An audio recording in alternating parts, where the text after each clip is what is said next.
Good evening, ladies and gentlemen. I take immense pleasure to introduce our guest of honor, Mr. Sultanu Chaudhary, Vice President, Head HR of Mahindra Logistics Limited. Sir completed his BCom honors from Calcutta University and post-graduation in Personal Management and Industrial Relations from Xavier Institute of Social Service, Ranchi. Sir started his career as a human resource manager in Siemens Limited in 1993, and after that he played various roles in different organizations such as Coca-Cola India, Indian Hotels Company Limited, Apollo Tyres Limited, Future Value Retail Limited, etc. And he joined Mahindra Logistics Limited in 2012 as Vice President and Head HR.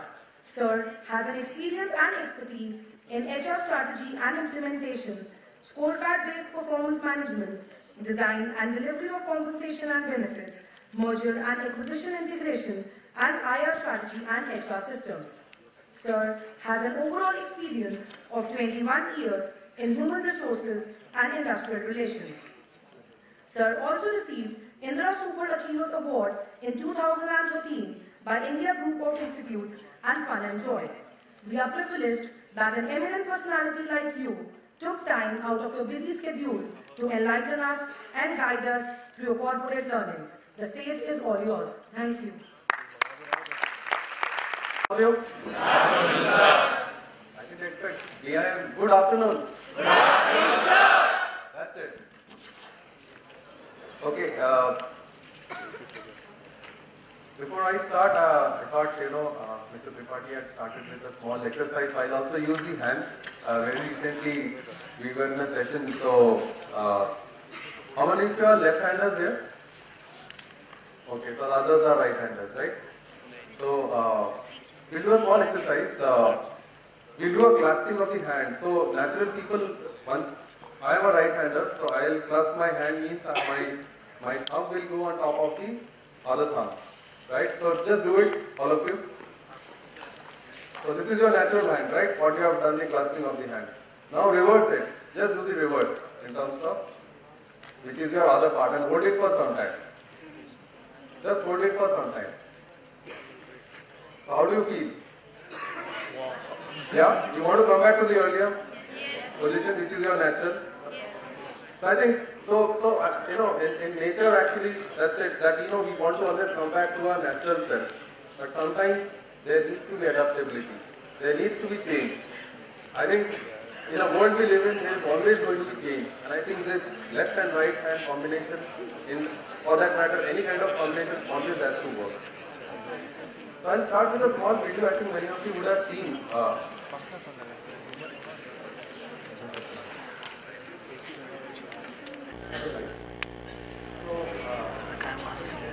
It's a rapid change. What we have seen, from the state of radio, when you used to listen to now, we're talking about fast communication media, which could be Twitter, WhatsApp, Facebook, and what else we don't know in the next, 3-4 years we are getting into. So, Mr. Tripathi talked about the VUCA world, so all of you know that. So, I think the important thing is here, you as students who are very shortly going to get into the industry, is how do you, look at this VUCA world and still create opportunities? Because all these inventions have been happening even VUCA world has always existed. It's not that it has been discovered some 5 or 6 years back. This has always existed right from, ages. And new inventions, new things have been coming, and we adopt ourselves to that, kind of inventions. And basically the purpose is that, there's always a better world. There's always a better way to communicate. There's always, things to kind of look at from alternative viewpoint. And that's what, whether it is politics, or it is science, or it is history, arts, everything is driven towards that. So, how do we basically look at, in a VUCA world, what is our roles and responsibilities, and you as young students, how do you want to kind of move into the next world? So basically what I call it as how do you respond. So it's very critical that there is going to be challenges, there is going to be hurdles, but there is going to be fresh ideas, innovations. And this basically, so RESPOND is a acronym which I will talk to you about in the next few slides. And this has basically come from, what I have kind of experienced with my managers, with my team, with my customers, with my external, consultants or partners whom I have worked with. And I think these are some of the, critical success factors which, I call it as transition success factors as you move or as you step into the industry. So what is R? R is the role. I think it's very critical that when you get into a role or a job, what is expected of that role? Because if you just blindly get into a role, I'm sure you will not be able to enjoy that and contribute to that kind of a role. I read a book some time back on J.R.D. Tata by Mr. Lala, R.M. Lala.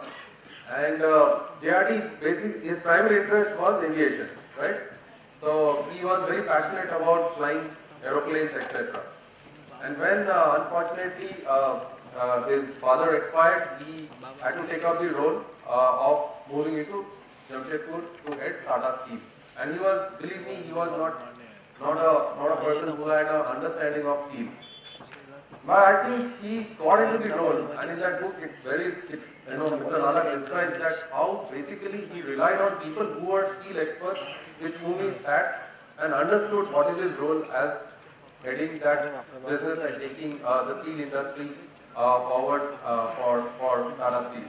So I think that is most critical. A more closer example.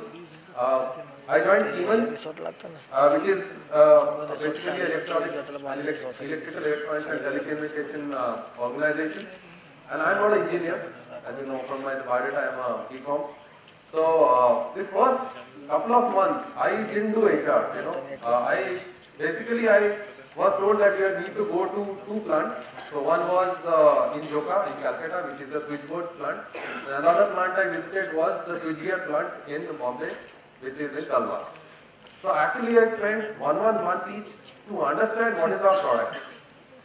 And believe me, I was, I almost became a semi-engineer by actually getting into understanding what is a switchgear, what is a switchboard, what are the characteristics of that. I was sitting with the service engineers, with the production engineers, and really understanding literally. And I think that was the grounding for me, though I being a HR person, to understand what is my business and therefore how do I look at servicing the business through a HR and IR perspective.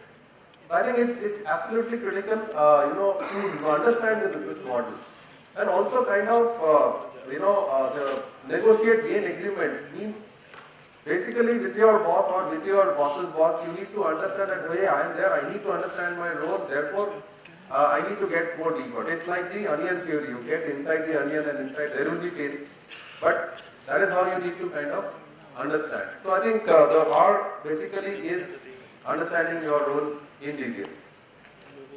So what is the next one? E. Any idea what is E in my acronym? So yeah, empathy. Okay, that's a soft skill. Effort. So E basically for me stands for entrepreneurial thinking. I think from the video, without entrepreneurial thinking, we would not be encountering all these new kind of inventions, etc. So what I truly believe is that there is a learning versus application. While all of you are learning in terms of theory, etc., but it is very important to understand the application of such a learning. Without that, I think, and that will require original thinking. That will require challenging the status quo. If you don't challenge the status quo day on day, maybe on anything, then I don't think positive thoughts will come out. Or positive, if there should be positive thoughts to basically generate new ideas, which may work, may not work. Everything may not be successful in life. But all entrepreneurs have not tasted success in their first 2-3 ventures. It has taken, for example, take Steve Jobs. He was not successful in it initially. But then I think if there is time, I'll show a video in the end of this, how he has taken Apple to greater heights. But I think it's very critical, and get a mentor or a guide in the initial years. It may be your teacher. For example, in my case, my first boss was my biggest mentor, because I had spent almost 7.5 years before he retired. He was from XLRX, and I got to know a lot in terms of those initial formative years. I think that is what you should also look at. It could be anyone, and in the later part, it was my uncle, who was also in the HR profession, who kind of guided me at every stage. For example, I had my ups and downs in terms of, in organizations where I was dealing with multiple challenges, especially in the IR scenario. And I think my mentor really helped me to kind of look at alternative ways or different ways to approach the same problem. So I think entrepreneurial thinking is something which is very much required even if you are in a job. So we have covered R, we have covered E. So what is S? S according to me is speed and slog. So while we are expected to work on various solutions, problems, it is also important to maintain the speed. So I take the example of, I love sports, so it is the Usain Bolt effect versus Lance Armstrong. So Usain Bolt, as you know, is the fastest man on earth, and I think nobody has kind of broken his records in the last 5-6 years. I think this guy does a tremendous amount of effort and training, to ensure consistency in all the major events that he takes place. Whereas Lance Armstrong, equally a good cyclist, etc., but then he took, something else which helped boost his performance, which basically, eroded his credibility in the sport he was in. So I think speed with maturity is absolutely critical, and it's slog was not in the end, but in the beginning. I think you as youngsters, you need to slog. The first few years are all about slog.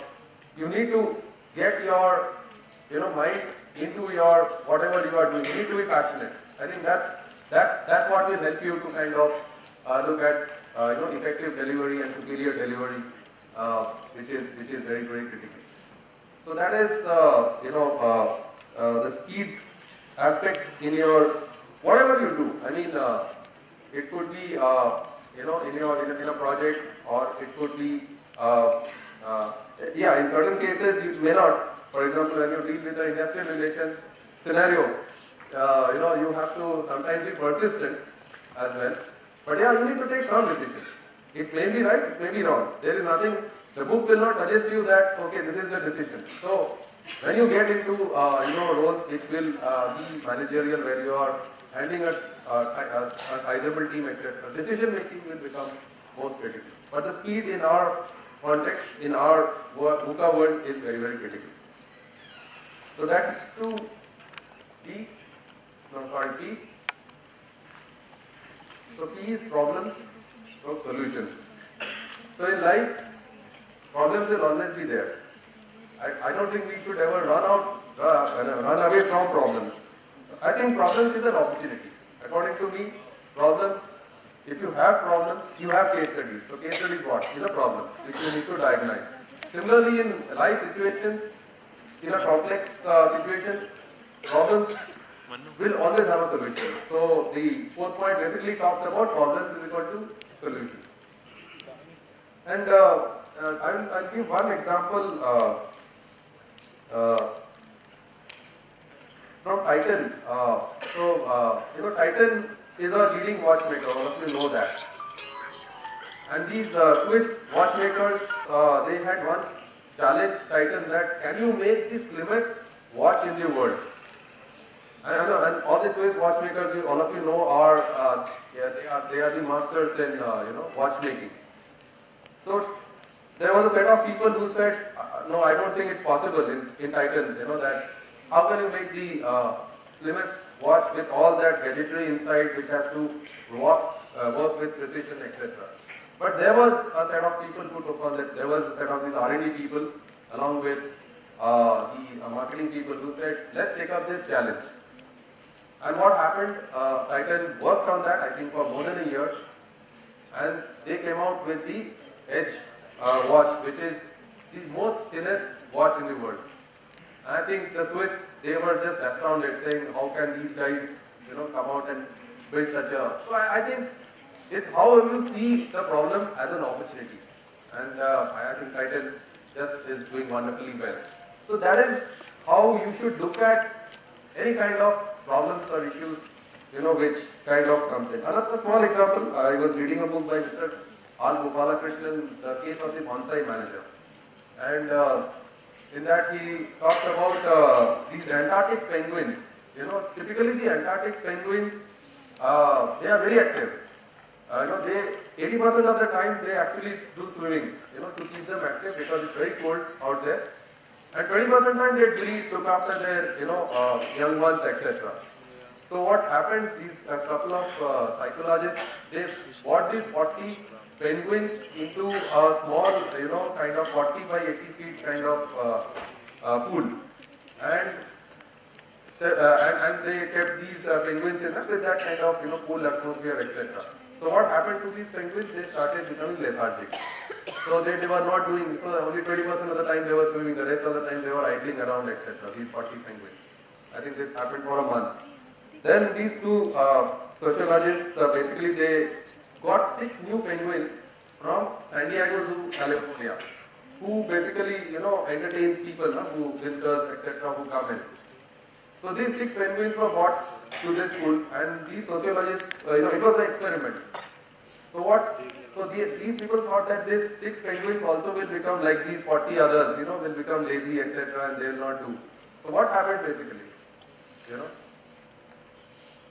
What do you think happened to the other 40?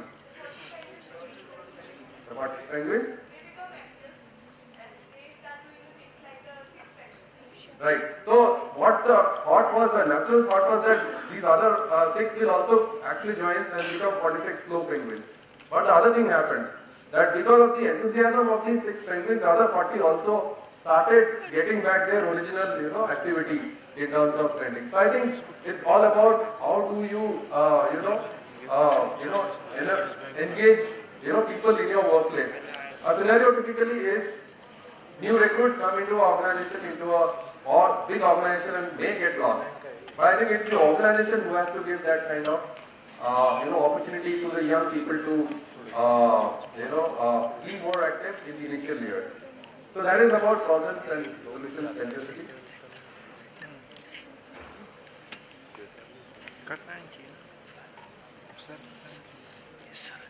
So next, respond. So there is another example actually I picked up. So this is of a Hungarian pistol shooter in the world who was right-handed and was favourite to win the Olympic gold in Tokyo Games in 1940. But there was a horrific accident in 1938 where he lost in a grenade his right hand, shattering his shooting hand basically. And if you know that from 1940 the World War happened and the Olympics did not happen. So what he did was, he was again looking forward to representing Hungary in the 1940 Games, and as you know the World War II happened and 2 subsequent Olympic Games were off. But he didn't let go of his dream. At the age of 38 he qualified for the 1948 Games which happened after the World War. So obviously there was one favourite, an Argentine, who by the name of Valiente, who said to Carolee replied, he has come here to learn. He said, okay, I am still learning. So Carolee went on to win the Olympic gold, beating Diaz's world record by 10 points. So Diaz turned again to Carolee, telling, you have learned enough. Carolee had finally realized. So basically he used his left hand to, in these intervening years, to again start shooting, live his dream, and win the Olympic gold in 1948. So I think it's all about how do you, be persistent, follow your dream, have your vision in place, and practice. I think that is what, one looks at life. So coming back, so I've covered REST, so O is output. I think it's very difficult to show visible output and results. Without that, you will not be able to test yourself whether I have been successful in the role I have been playing. If you're clear about your role, you have planned it, if you have put speed, you have been solution centric, then visible results are bound to happen. And it's very, very critical. And give an example of Mahindra. All of you know Mahindra Rise, which is where we have several projects. So there was this project, and we have the Mahindra Research Valley where we were testing a vehicle or designing a vehicle. And there was a set of people who was absolutely dedicated to design, develop a world-class sports utility vehicle. So the challenge was huge. There was a design element, there was the market to be understood, and there is an output which needs to be, it has to come out. I think that entire team did a wonderful job, and finally the output was the first Indian-based SUV called XUV500. I think that was something which was visible, which was a tangible output, which captured a set of the market. I think those are the kind of results and outputs. So I think sometimes we get bogged down that the right result has not come in. But if you are able to kind of focus as a team or as individuals and basically put your milestones, that okay, this is the steps I'm going to follow, I'm sure the results will be visible. So that is according to the output. Then this is basically all about networking. In a world which is rapidly kind of changing, it's very important that when you join an organization, there is a lot of dynamics involved, which is your boss, your manager, your peers, your various colleagues, etc., in various functions. It's very critical to kind of understand these dynamics and try and gain empowerment. And by empowerment I mean, for example, you're working on a project, and therefore you need to negotiate timelines or delivery. I think that's where you need to kind of do, and this will basically come if you have domain expertise, if you have knowledge about the subject, but you need to prepare yourself a lot. So networking doesn't mean that doing a couple of WhatsApp communications and all. So it's not by networking I mean serious networking. And that's how for example Mark Zuckerberg and Jan Koum, who is the founder of WhatsApp, they met over a networking dinner for 2-3 times, and then the entire deal happened, and it's a $17 million kind of transaction. But I think the networking in our lives does play a lot of I would say a platform for us to learn new things, to adapt to new things, and basically again to look at how do we kind of ensure that what we are working on we are focused on as a team. And what's the last, which is respond D? What should be the last? Any of you guess? Deliver? Yeah? So the last is development. You need to constantly reinvent yourself. You need to develop yourself. See, it's not that the organization said I'll send you to XYZ program, etc. But you are the owner of your career. Therefore, a career, whether it's a job, it's an entrepreneur, or you are into a social venture, you need to instill in yourself the discipline of development. And according to me, development happens on the 70-20-10 principle. So what is 70%? 70% is on the job. You are at your job where you are constantly learning, applying, and executing. 20% is basically where you are in projects. You should seriously look at, that I should be in a project where I am not an expert. So if I am a HR person, if I take a project which is to do with, say marketing, I would volunteer to do that. Similarly, someone who is in marketing wants to do understand IT or IT applications. That's how you kind of, invest. And 10% of course is workshops, classrooms, theoretical kind of training. So end of the day, development becomes, most critical because that is what you are supposed to own it.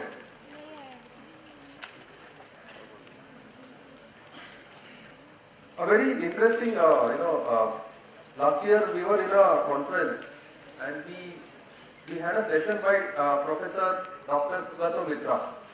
He is basically, you can say, a child educationist, and he has extensively worked on how do you promote child education or children, how different ways to educate a child. And during his, various interactions with NGOs and other social organizations, etc., he did a small experiment in a small village in Tamil Nadu with a group of children who are from the, not so, well off or from the economically lower kind of background. So he picked up these 20 children in a Tamil Nadu village, and he wanted to teach them computers. And this is about, I think, 10-12 years back. So what he did, and the agenda was to develop these children. So he find this project called Hole in the Wall. So what is a hole in the wall? It is nothing but, what he did was, in the village, he took 2-3 concrete walls and dig a hole or a squarish hole and put a computer into that hole. And of course there is a screen, etc., with a keyboard, etc. And he said, let these children understand whatever they know about, let them fiddle around with the computer. And believe me, in 10-15 days, these people already started, learning about, something. Those days it would be some DOS or, some kind of thing. And, of course, after that he started, getting some 2-3 teachers who would teach them. And by the time internet came in, these people were actually already doing surfing, in the internet, these kids.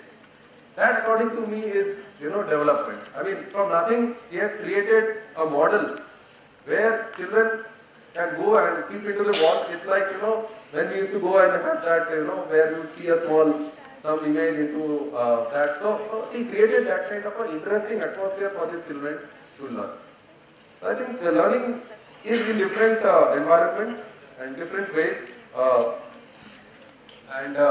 It's that way, you have to really look at, and I think, you have to, as I said, face the difficult situations. Don't avoid any situation. Because if you avoid, then you will not be able to kind of understand, analyze, and therefore give decisions or take decisions. So don't walk away from a difficult situation. I have always in my career kind of looked at, this is a situation I want to be in. So when I moved to Coca-Cola Jamshedpur, that was the most challenging role at that point of time as far as IR was concerned. And my boss said, are you sure you want to go? I said, I am sure, because I want to test myself. Whether I am successful or not, how will I know if I don't go and actually manage the IR situation in Jamshedpur? And believe me, those 2 years were the best part of my career in terms of practical learning, understanding a problem, how do you stay focused, and yet you come out with the right results and get that satisfaction. So you as youngsters, I think you have to, keep in mind, don't be comfortable. Don't make yourself redundant, otherwise you will become redundant. So be at situations, I think and therefore take risks, calculated risks, that has to be taken when you get into stepping into the industry. So that is what basically the response model. I hope you get some insight into, and there are other things, but I thought I'd concisely kind of talk about it.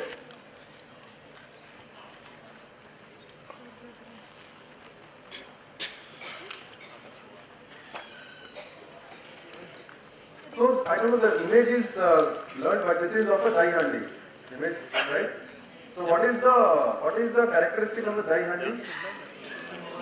Teamwork. So you have rightly said, see, there is the base team, and then there is the second and the third, and finally there is a guy who has to reach the top, which is the, you have to crack it. But the important part in the die hunt is what? When all the people are, there are say 40 people who are the base. They have to together stand. They are kind of sweating. I think that together standing up is what makes someone successful than not so successful. So what you have rightly said, the base is the key. I think when you are working in teams, that is very critical. And when you grow up and become managers, you have to nurture this same team, which is the base. So don't ever forget, when you are part of a team or you are leading a team. So you know the story of the Chinese bamboo tree? Yes, sir. Yes, sir. So it grows to a height of 18 feet, takes about 5 years and 3 months to reach this height. And it is interesting, in the 5 years the speed of the plant is absolutely no growth except a little shoot. And then in the next 90 days, which is 3 months, it grows to this 80 feet height. So basically, nothing, perseverance really pays off, nothing of substance happens, that's how careers develop. So I know that nowadays youngsters want to rise fast, they are ambitious, they are aspirational. But I think you have to give that nurturing to the plant, that water, that right amount of water time is required. That experience, maturity has to come in. So this is only a simile, but I think it's very critical. We have to invest in that time in ourselves to get into our careers. So at Mahindra, the RISE behaviors are accepting no limits. So I given one example is the XUV50 project. So these are the 3 RISE behaviors we follow in the group, and similarly at Mahindra Logistics, whether it is our performance management or it is our reward completion or in our development. These behaviors of course has a lot of sub-behaviors which we have articulated, but for paucity of time I am not going to cover that. Second is alternative thinking. We always think there is another way to do this same problem or the same area to be looked at. So don't give up on thinking. In the last session, we talked about the conscious mind or the subconscious mind. I think it will, that is what keeps us going in terms of as professionals who would like to do things differently. And the last is driving positive change. I think this is very critical because driving positive change is all about building trust. Leaders has to, in a VUCA word, leaders has to build trust and also has to maintain that trust. I think once trust is broken, it becomes very difficult to bring it back. So it's a constant challenge. Even within 2 relationships, trust is absolutely essential. Without that, I think no successful deal or invention or etc. is going to ever happen.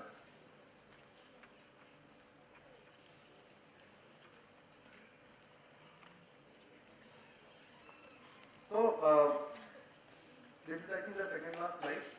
Mr. Anand Mahindra has 4 principles. We were in a workshop some time back, and we talked about these 4 interesting principles. The first one he talks about easiness versus busyness. So sometimes while wanting to do business, we want to be busy without actually, we say, oh, we have a lot of work, going email, etc. We tend to be too much busy to actually do real business. And he gives an example. Every year he takes off for about 10 days to go to his alma mater in Harvard, US. And these 10 days he invests by going to the library or meeting his old teachers and invests himself in studying and learning new things. He doesn't even connect with anyone unless it's super urgent. So I think we need to be busy but in the right way in terms of the context, and that's what Mr. Mahindra talks about. Second is deliberate before deliver. Let's not just go and deliver it. You need to do a deliberation. You need to get into the details, the onion theory, and say, hey, where is the actual problem and the crux of the problem lies. Let's not just go, it's not like boxing match that 5 minutes mein khatam ho jayega. It's not like that. So you have to deliberate, meet stakeholders, understand, analyze, reanalyze, and then deliver. Pause before you punch. before you actually hit upon the, just give a pause. Understand that, yeah, this is, am I doing the right thing? Is it the right in terms of creating an impact or a negative impact or a positive? So, this principle, works very well, especially when you are dealing with complex kind of situations. And the last one is review and reflect. So it is always, if you have done something which was not given the right results, can you review it and see whether there could have been a better way to do it? Reflect. And these basically all culminates into something we call as reflective conversation, which is always productive. It's a vast subject, but you can Google and see what is reflective conversations and how you can actually help in terms of conversing with one another when you start your journey in industries. So that's a wrap. So I'll play this video from Steve Jobs.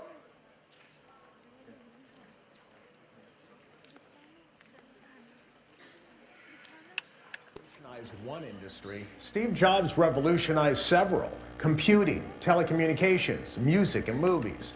Since he had such a profound impact on the world, I think it's fair to ask ourselves, how did he do it? And more importantly, how can we learn to unleash our inner Steve Jobs, to advance our business, our careers, and the world? In my research as an author, I've identified 7 principles that drove Steve Jobs and Apple's success. Principle number 1, do what you love.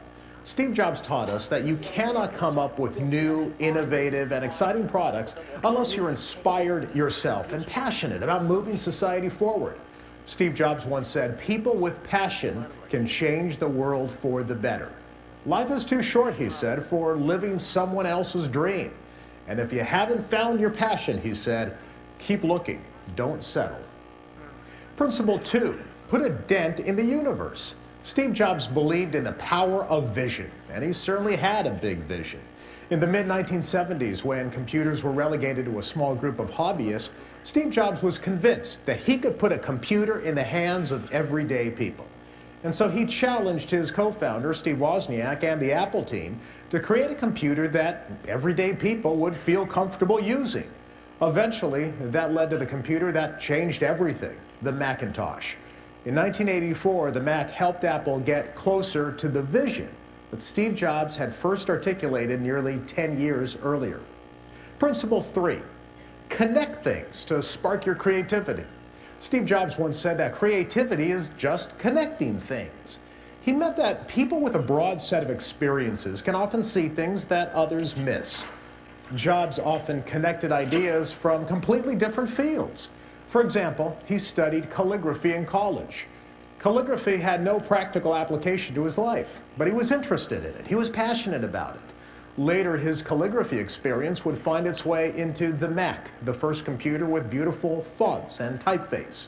Creativity is connecting things from different fields. Principle 4, say no to 1,000 things. Steve Jobs was proud, of course, of what Apple did, but he was also proud of what Apple chose not to do. Steve Jobs once said that innovation comes from saying no to 1,000 things. I believe this speaks to simplicity.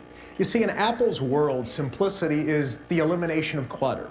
So anything that clutters the user experience is eliminated. That's why there's only one button on the front of an iPad, or why there's no built-in keyboard on an iPhone. Apple's products are popular because they're simple, they're elegant, they're easy to use. But it all started from Steve Jobs asking that one question: what can we remove? Principle 5, create insanely different experiences.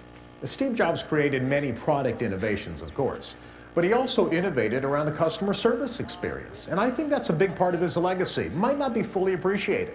The Apple stores make more money per square foot than most any other retailer, including many luxury brands. And they're packed morning to night. The average store sees 17,000 visitors every week. When Steve Jobs first came up with the concept for the Apple stores, he said they would be different because instead of just moving boxes, the stores would enrich lives instead. So everything about the experience you have when you walk into an Apple store is intended to enrich your life and to create an emotional connection between you and the Apple brand. Principle 6, master the message. You can have the greatest idea in the world, but if you can't communicate your ideas, it doesn't matter. Steve Jobs was the world's greatest corporate storyteller. Instead of simply delivering a presentation like most people do, he informed, he educated, he inspired, he entertained, all in one presentation. I wrote an entire book on Steve Jobs and his communications techniques, but if there's one thing that I think you can do today to be more Steve Jobs-like, it's to do this: think visually. There were very few words on a Steve Jobs slide. That's a philosophy called picture superiority. It simply means that people are more likely to remember information when it's presented as words and pictures instead of just words alone. You know, I think it's impossible to watch a Steve Jobs presentation without completely rethinking your current one. Finally, principle 7, sell dreams, not products. You know, Steve Jobs captured our imagination because he really understood his customer. In 1997, when Apple was close to bankruptcy, Steve Jobs said he would reduce the number of products that Apple sold to satisfy the needs of their core customers. At the time, he said, some people think you've got to be crazy to buy a Mac, but in that craziness, we see genius. And those are the people we're making tools for. Your customers don't care about your product, but they do care about themselves, their hopes, their dreams, their ambitions. Steve Jobs taught us, if you help your customers reach their dreams, you'll win them over. There's one story that I think sums up Steve Jobs' life and career. An executive who had the job of reinventing the Disney store once called Steve Jobs and asked for advice. Steve's advice: dream bigger. I think that's the best advice he would give us today. Dream bigger. See genius in your craziness. Believe in yourself, believe in your vision, and be constantly prepared to defend those ideas, because it's those ideas that could potentially change the world.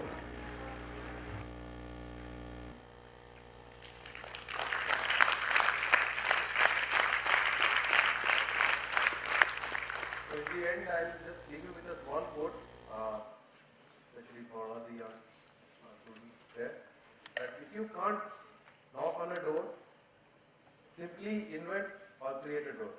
Thanks for your attention.